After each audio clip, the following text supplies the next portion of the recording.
Amazing how when you pay attention to something, you get better at it, brother. I literally took my mute off like 4 seconds before this time, brother. You know what I'm saying? Yeah, so did I. I was like, I didn't want to miss this, and I was like really looking forward to actually going ahead and sharing it and all that fun stuff. So here we are, man. Day 2, man. We're getting better at this. Hey, we are. We getting educated every time we're on, and you wouldn't think we've been on for over a year, 2 years now. But hey, Ryan, it's all good, man. You know what? Eventually, I learned it. It's fine. You learned it. I remember that from The Longest Yard, the new the Adam Sandler movie when they did the remake of it. But it's like I learned it. I was like, all right, good. All right, let's go. That was actually a really good movie. I enjoyed that. Movie. Yeah, it was such a it was awesome movie. Most of Adam Sandler's movies are just hilarious, right there. You know what? So I don't know a segue for that, buddy. I'm trying to think of one where I would segue into today's follow-up techniques, but there is none. I'm sure one of y'all are going to come up with something in the comments soon, but so let's start, Ryan. Yesterday,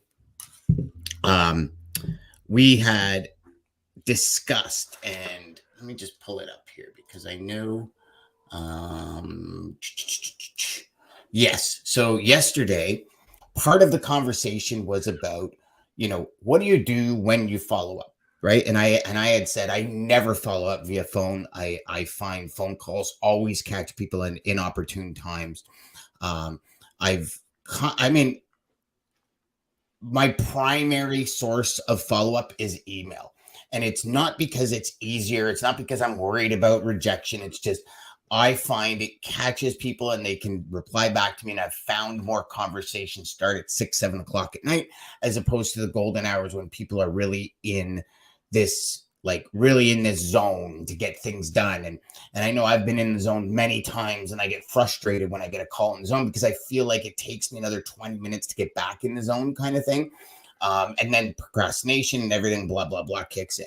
So for me, my primary function when I do any follow-up is email until there's a desire to connect, and then it goes manual. Then it'll be DM, email, phone, video, meetings, whatever.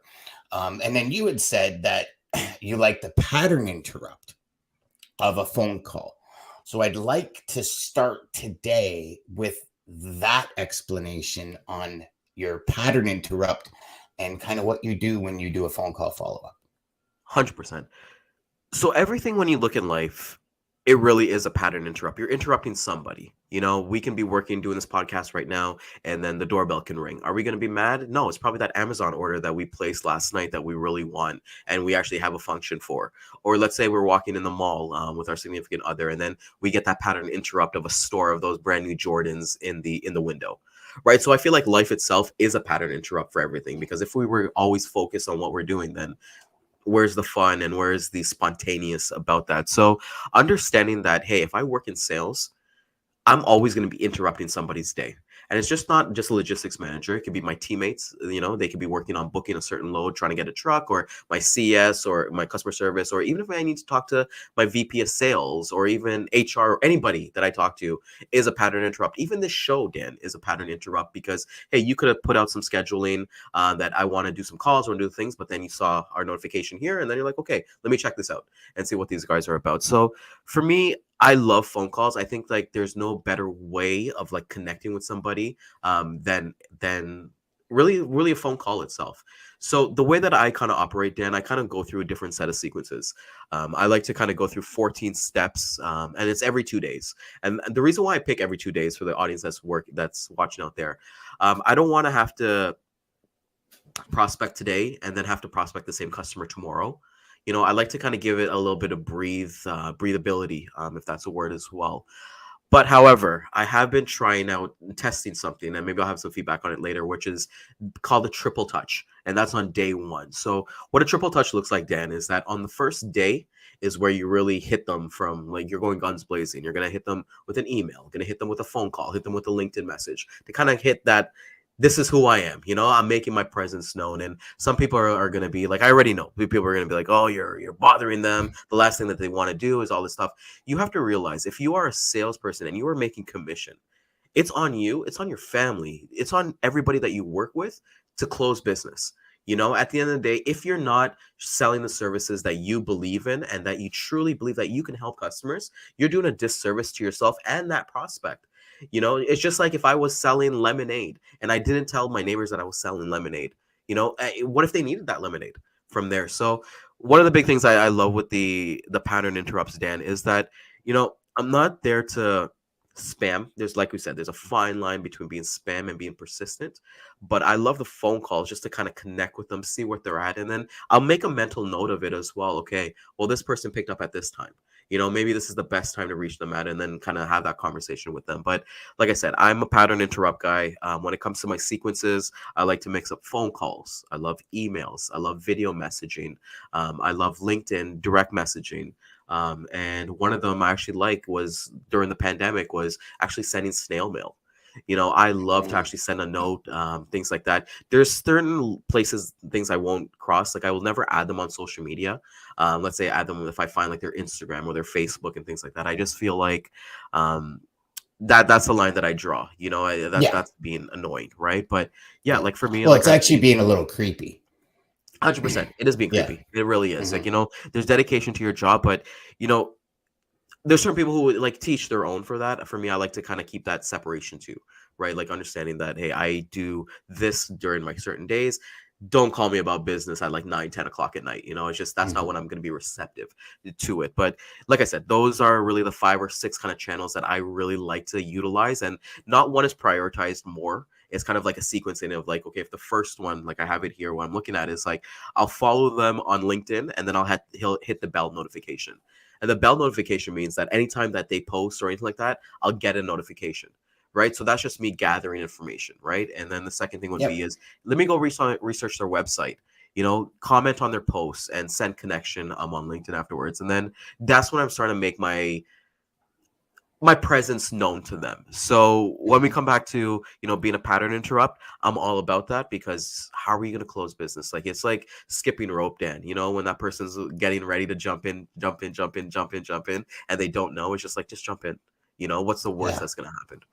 Yeah. I love that. And, again, we go back to one of the biggest things yesterday I said was the number one thing for follow-up is do what you like. Right. So you enjoy that. You're making those mental notes. You're gamifying that follow-up process. For me, it's email, video message, DM, and then phone call in that order. And the reason I like that order is, one, email, you talk about pattern interrupts. I try to make the subject line a massive pattern interrupt. A lot of the times it'll say meeting. And then for me, that pattern, did I miss a meeting, and click in, hey, sorry, I used a headline that probably made you click, but here's what you know what I mean? And I have fun with the emails. I put my personality right out there because I don't want to be like, this very professional. Then all of a sudden they meet me in person. I'm like, damn, you got to see this shit, man. This is, what? It's totally two different people. I love the video messaging. For me, that's probably my favorite. When it comes down to not getting a reply back on the email, I'll do a video message. And then I can watch when the prospect opens it, when they watch the video, knowing they've watched it. Another email can go out saying, hey, I saw you watch the video, and you know what I mean? And that kind of thing.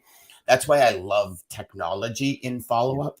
I love processes where I don't have to think, where the system thinks for me and says, hey, you got to do this today. You got to do that today. You got to do that today.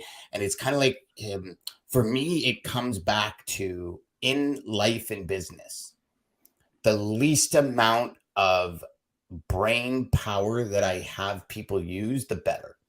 Yeah. And what do I mean by that? There's been tons of studies on the amount of friction when we have to think that turns us off. Right. I'll give you a perfect example. Last week I got contacted by somebody that was asking me about VAs. And remember, we were talking last week and we're almost at that point where like a VA might be in the books for our new company. It was like, okay, you know what? And again, they'd contacted me like 9 times now. I said, okay, so number one, you passed my first test. And again, that's me, right? You connected with me 8 times and I never replied, not once. They just kept following up 8 times. And I said, and secondly, I'd love to check it out. So they sent me a link, and the link was not necessarily about an overall VA. It's a LinkedIn VA to generate leads on LinkedIn. And I stopped, Ryan, and I went back to all the messages, and never once was that discussed. And I was like, so this person just created friction because now, so I sent a message back saying, is this just LinkedIn or is this like an actual virtual assistant?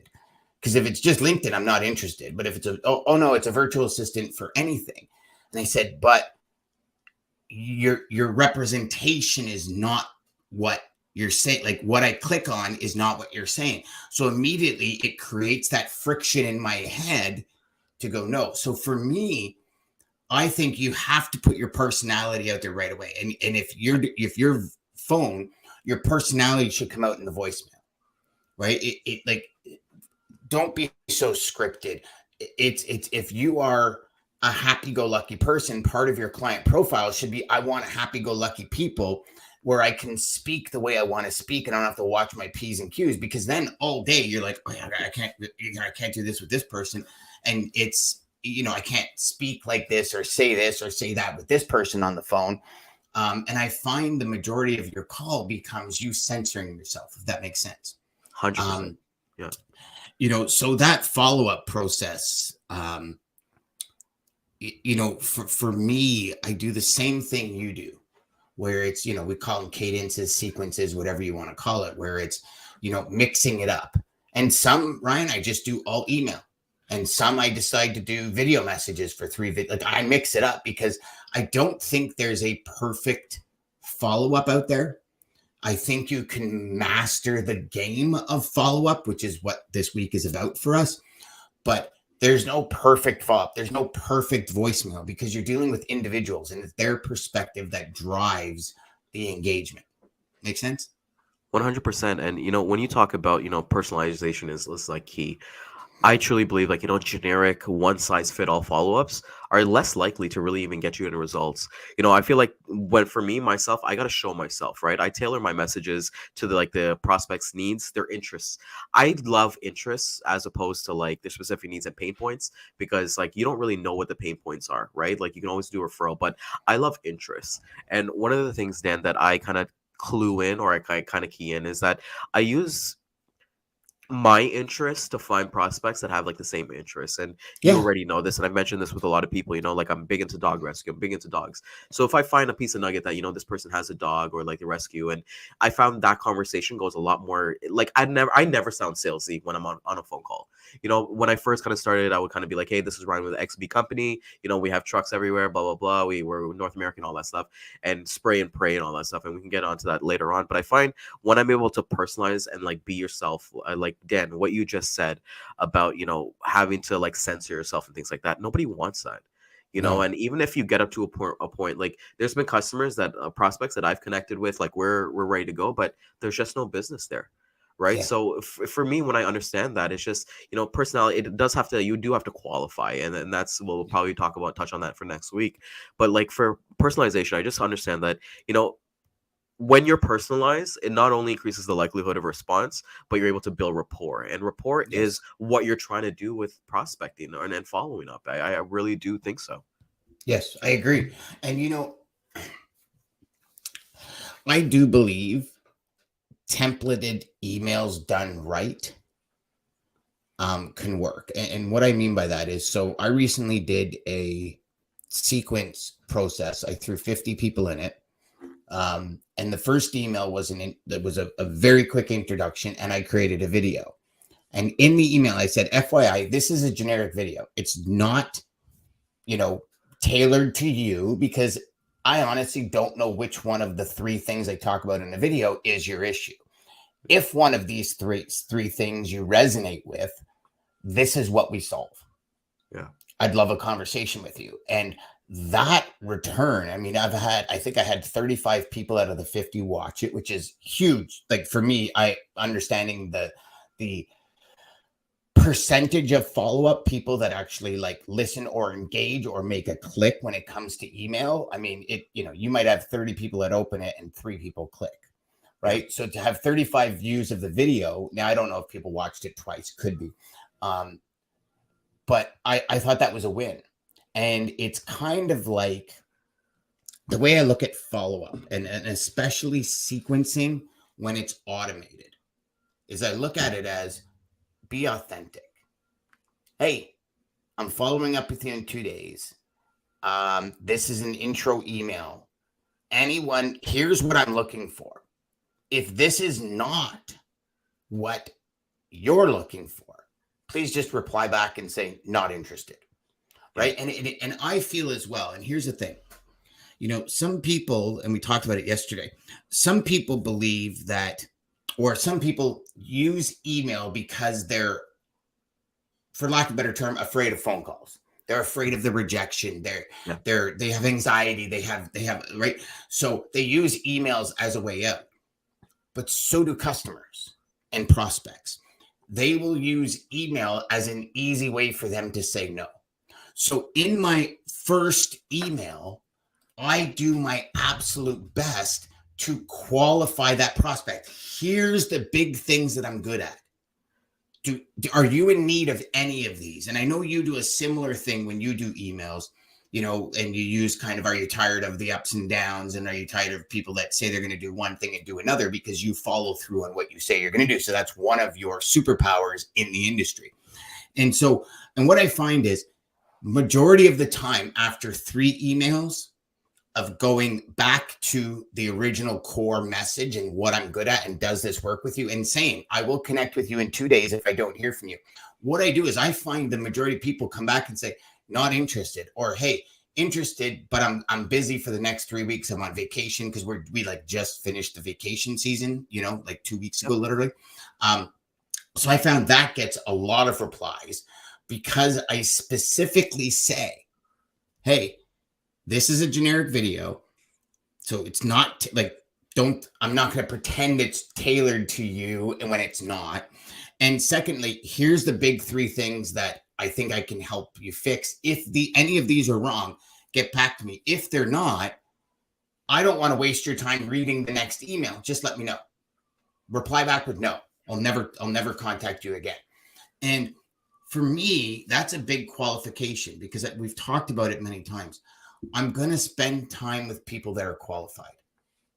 Yeah. And I think your follow-up, the primary, I'd love to sandbox this with you, because personally, I think the primary reason for follow-up is disqualification, or qualification, if you will, right? It's getting the right people on your sales bus, on your sales pipeline bus. What do you think?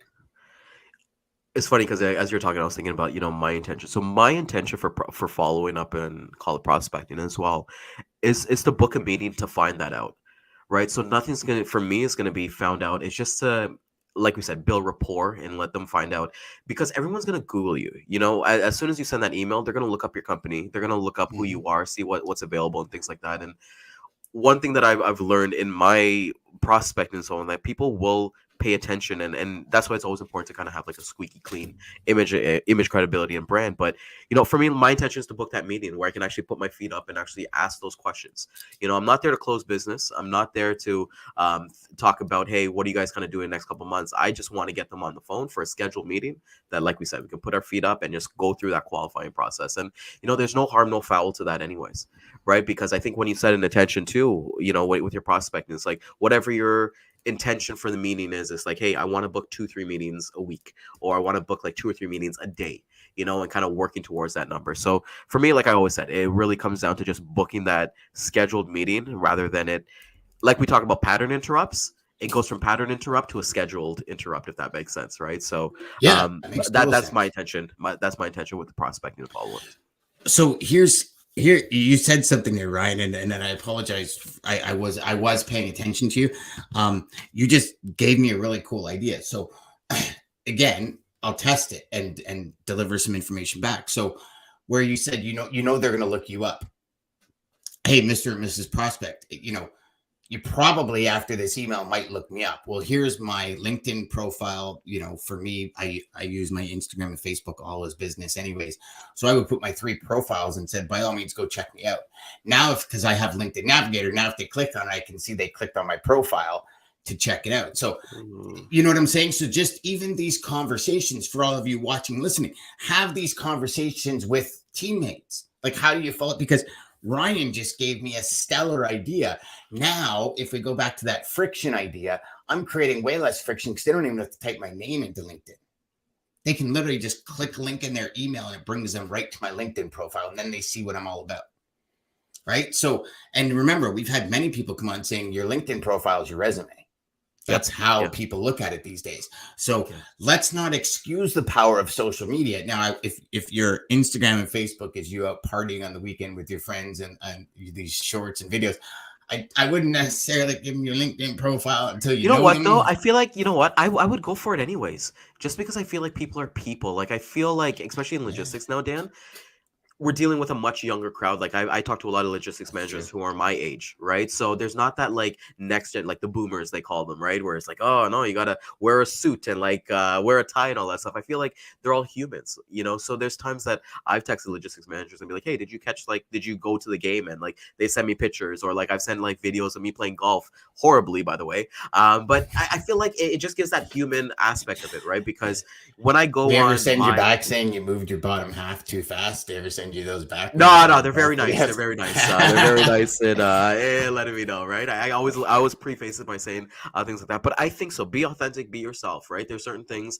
be smart about it. But like for myself, if you were to go on my Instagram, you'd see this show. You'd see I love my dogs, I love my family, I love my religion. Those are things that matter to me, right? So and here's they another are you. They're me. And here's another idea as well, suggestion. too, right? Like they're in the US right now, Dan. They got the Republican race. So you got like Vivek Ramaswamy, you've got Donald Trump, you've got Ron DeSantis right now. And what are they doing right now? They're showing the best versions of themselves. They'll go and like go to different communities and talk to them. Well, for you, this is like you said, LinkedIn is not what I look at first, because I feel like that's your professional stuff. So I think if I went on LinkedIn, I'd look to see how long you've been at a company. Okay, you've been at a company for like 3-4 years. That means you're loyal. They're treating you good. You're treating them well. You must be successful, not jumping from job to job. If I go on your Instagram, and full transparency, when I worked in retail, I got a job because they looked me up on Facebook and they're like, yeah, you seem like a pretty good person, like a pretty good human being. And that was the reason why. So, there's no, for everybody who's watching out there, even though we've kind of given our strategies on what we do, the main thing is to just follow up. Find your voice, find what works for you and just do it. Because a follow-up that doesn't work, the only follow-up that doesn't work is the follow-up that you don't do. So, yes. Whoa. Find your voice. The only follow-up that doesn't work is the follow-up you don't do. Ryan, dude, those are going on my wall, man. Like those are stellar ideas. And you know what? I agree with you. Put in your profiles. Let them see who you are. Because again, if you're not part of their supplier profile, because they all have them, everyone has them, they know the suppliers they want to deal with, then why not get that out in the first place? So it could be hey, let's decide to move on mutually, and now you're not wasting your time with people that are just going to tire kick all day. Like for me, I think the most wasted time on earth is the time salespeople spend with tire kickers. Yeah, and I find that. Yeah, you spend hours. And you know what? I'll be honest with you, when it comes to tire kickers, Dan, I find like the bigger the name, the bigger of a tire kicker they are and the longer run 100%. process, right? So Yep. we're kind of going off the Fortune 500 companies. But Dan, you just brought up a great point when you're talking about there, post the stuff, because if anybody was to go look you up, we all know like your cancer journey and stuff like that. Imagine you can resonate with somebody, a shipping manager or something like that. They've had somebody who went through that. And you could just like talk shop about yourselves and build a rapport, not even talking business, and Yeah. that's what you want to do. Like, like I said, I use these follow-ups. I use these things to find out about the person, about their interests and things like that. Business can come by after, right? Because at the end Yeah. of the day, when you get that scheduled call, you'll ask them your two-pronged questions, stuff like that. But does it really hurt you in the long run to get to know somebody? I No. don't think so. No. It's human nature to converse with people. So It is. it's just And gonna you know what? Even now, there might, you said something earlier that I think everybody should really understand. They might not have anything now, right? I have customers where I say, because in my line, what I do is I work for a few different companies, and I utilize the strengths of all of those companies. And some of my customers, I have multiple companies in there because they have different strengths. And one of them, I had said, like I've got this company that has a pretty good strength here. Are you still needing that? And they said, you know what, Dan, we've got enough right now, where adding more would actually be taking away from our present suppliers. yeah. Can you follow up in like 3 months? And so what I did is I said, well, why don't I follow up on this day at this time? And I sent them a calendar invite. And now I don't have to worry about missing that because it's on my calendar. And not only that, in my calendar invite, and this is one thing that if you're not practicing, I do suggest all of you out there that practice, what is your primary and secondary reason for that follow-up? Like, Yeah. always keep that at the front of your mind. Following up is not just to follow up. Have a purpose, have a mission, right? Like Ryan said, my follow-up is to book a meeting. Then I book a meeting, I go through the conversations. Now it's a manual process. Hey, are we meeting up in 2 weeks? If I give you rates in 2 days, will you know what I mean? Then we get into stacking some of the other strategies that we'll get into over the next couple of weeks. Because we really want you, the listener, to take these strategies and work with them every day. And Ryan, you said it so well, where it's like, these are our strategies. What resonates with you? What gets you up and moving in the morning? If 200 phone calls a day does not get you up and moving, then don't put 200 phone calls in your schedule. It's very simple. Put 200 emails in your schedule, and then make it a mission for yourself, instead of 2 hours, to get it done in an hour and a half, and then maybe make 10 phone calls or do 10 video messages, like something to really like charge up those juices to get you moving. Because here's the thing, your next customer needs what you can deliver. They really do. And I couldn't agree with that more. You're always one call away, one email away, one anything away. And for everybody who's watching today, tomorrow we have a pretty big event partnered with SenseSpark. Chris Bogue and I will be talking about the fortunes and the follow-up and all these strategies that we've been talking about on Monday and Tuesday. Just definitely sign up. We'll put the links, everything like that. But it's going to be interesting to hear from our side, from the Bridger sales side of follow-ups, but then hearing on SaaS side what they kind of do at SenseSpark as well. So like we said, the message for us is, you got to do the follow-up regardless. Whatever your message is, Dan said, you got to do 200. You figure whatever, make it a game, do whatever you got to do. But like we said, you'd rather have 200 no's than from emails, or just saying, like I didn't send an email, so a no automatically. And my last tip for today, Dan, that I wanted to mention too, is prospect and follow up until like you get a response. Because one thing that I've learned, Dan, is that even I might feel like I'm sending out all these emails, all these prospecting touches to the abyss, they're receiving them and they're acknowledging them. Because I remember during the pandemic, I got calls from when everybody turned on their backs on the shipping managers. I got calls from places that never responded to any of my touches, and I would literally reply back. I'll be like, when did you get connected with me? Because the names weren't sounding familiar. But like, oh no, I got your follow up. I got your follow up from when you sent it like 5-6 months ago. So just go until you get a response. Like, always kind of, even if they say no, then it's like no for right now, as Dan kind of says, like maybe in 3 months or something like that. But keep working at it. Love it.